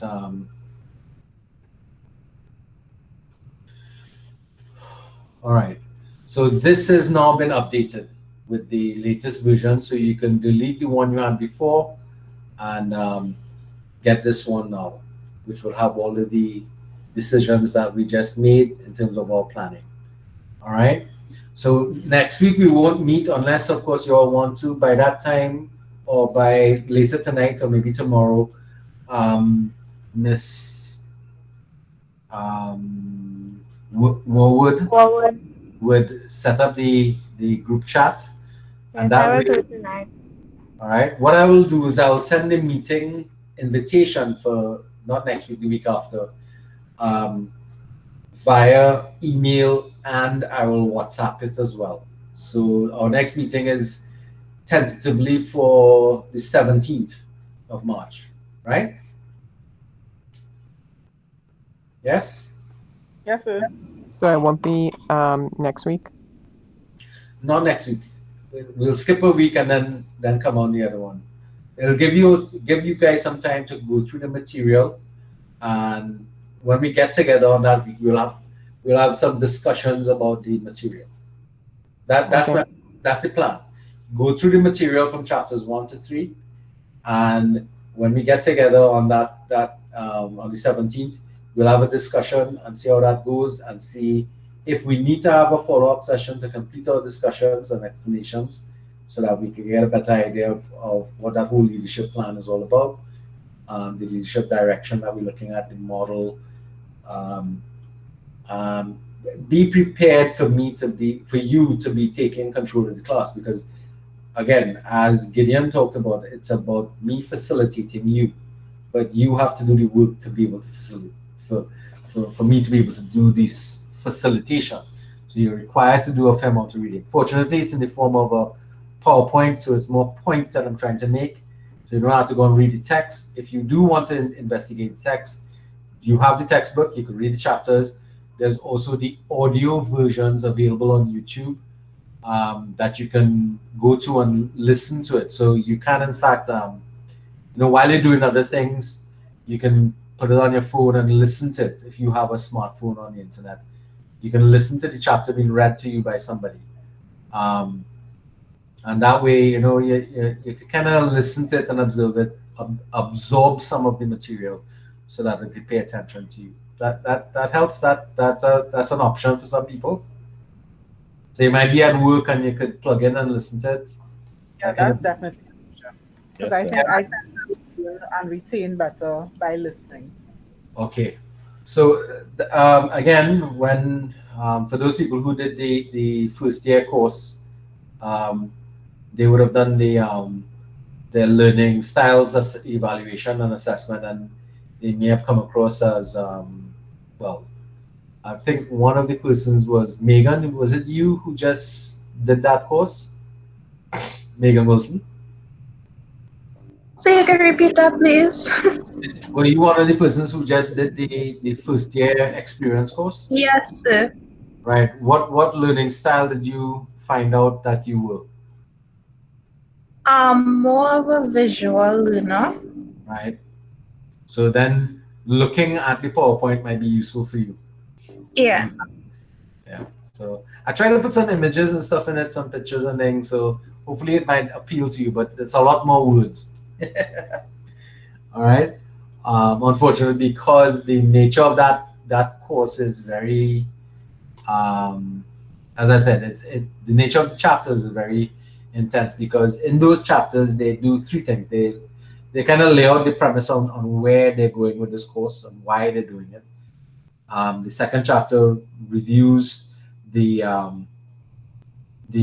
leadership thinking and leadership and ethics through the years. So they go through all the different styles and ideas of leadership going through the years up to modern day, different theories.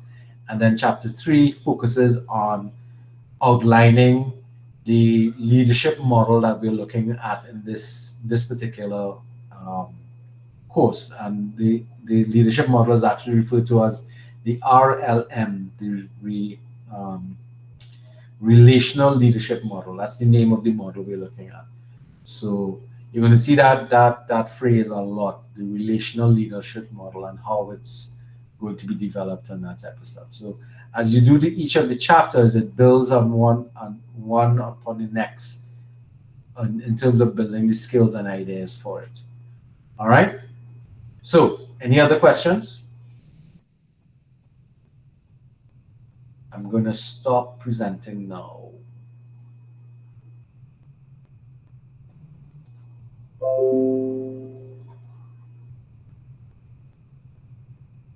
All right. So are there any questions and concerns? Ms. Aliong, were you able to sort out your audio?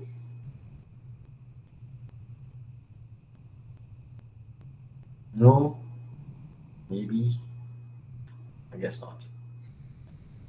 In the chat she says, oh, it's a work laptop. Yeah. You might have to, you could use your phone, right? And you can, well, the phone tends to be easier to add audio and stuff. If you have a smartphone, that is. You could use the laptop to view and just use the phone to speak through. So you can have it on more than one device simultaneously. You just have to mute off the laptop altogether so that you don't get feedback oscillation. So you could try that next time, especially for those people who are having audio problems, because you realize you're going to have to be able to speak in class, because when you do a presentation, you have to take charge of everything, including taking charge of the screen and presenting and all that kind of stuff. So I kind of have it preset to do that, and then I'll be recording the sessions so that I'll be putting those recordings of your presentations back onto the classroom so that other people who may have missed the class can go look at it. You could go and review your presentations, and that way, hopefully it will be instructive for you, because I don't know how many of you all have ever done presentations and taped it. It's an extremely nerve-wracking experience sometimes to be looking at yourself and listening to yourself. So, again, it's a learning exercise as well. So it's something that you want to pay attention to. All right. So are there any other questions, concerns that you have that you would like to bring up at this point in time before we close off for the night? Oh, by the way, next week not next week, the week after, we're going to start the class at 5:30, not for 5, okay? So this is to assist people who are running home from work. So we talked about that in class, so we kind of agreed to that. Just want to confirm, is that okay with the majority of you? Yeah. Yeah? So we do a 5:30 start time, but I'll open the class at 5 o'clock, all right? That's workable for me, yes. Yeah, so that should give people enough time to get home and get settled, and hopefully join the class. So we'll have these couple of sessions for people to also work on their technical issues, because you need to be able to contribute in all classes as much as possible. If you look at the way I have my screen set up, you'll notice that the background is blurred off. That's to avoid the distractions of what's in the foreground, on the background of the image. That's a technique you can use, but you need to have a fairly strong internet connection so that you don't end up getting all the lag. That's why I don't insist that people broadcast their image, simply because it eats up your bandwidth and can impact upon the quality of your connection. All right. We have just been instructed that we should have our cameras on. But when you are presenting, I'm going to shut my camera off so that I don't distract from it. And you guys will take charge. So it's up to you if you want to use your cameras and project an image, or if you're just going to project your PowerPoint presentation tools, or whatever presentation tool you decide to use. All right, any questions? No? Yes? Maybe? Not really. You good? All right, guys. So first and foremost, thank you for coming today, this evening. Thank you for joining this class. I know some of you are still having some questions about it. I hope you make your decision sooner rather than later. And I want to wish us all a good semester together, because every time I do this course, I learn more and more about myself and about this leadership program. So we're on a journey together to learn together. All right, so it's not only about you learning stuff and practicing your leadership skills. It's about me learning stuff about myself as well, and understanding more and more about the program that we're looking at. Good. So with that being said, opening the floor again, if anybody wants to ask any questions or make any comments, and then if there are none, we could say good night, and we will meet on the next class, not next week, the week after. Questions, anybody? Comments? Feel free to express yourself. It's a safe environment. Looking forward to the course. That just wanted to express that. All right, good. I'm happy that some of you are enthusiastic about it. Feeling like it's going to be, as you said, the reflection part is going to be really hard, because when you started, just briefly going over that self-reflection, self-analysis exercise, Yeah. I was already starting to cringe. Cringe. Okay. Yeah. I can understand. There's some cringe factors involved, but again, why should you be cringing about who you are? And that speaks volumes, right? Because it really means that sometimes we don't like what we see, so therefore we avoid trying to look at it, and that's true of a lot of us, and not you. I mean, I've gone through this, and sometimes what I see of myself, I still don't like. I mean, there are lots of things about ourselves, and the hard part about it is that other people may not view you in that negative way. They see you so differently that it's kind of want to be looking at the same thing. It's not that. It's really about whether or not you've come to accept those things about you, and it takes a while to get to that point. All right. So, ladies and gentlemen, thank you for coming. Thank you for joining this class. I appreciate all of you. So, have a good night. Get home safely, please. Good night, everyone. All right. Good night. Good night. Each class. Good night. Good night. Good night, guys. Good night, everyone. Good night. So before I leave, the contact number that is on the schedule and class activities, is that the number I'm using for WhatsApp, or it looks like a For me, 680-6444. yeah. Yeah, that's my mobile. It's a Okay. real old number. Yeah, I was like, I wonder if this is his mobile number. Okay, Yeah, it that's is.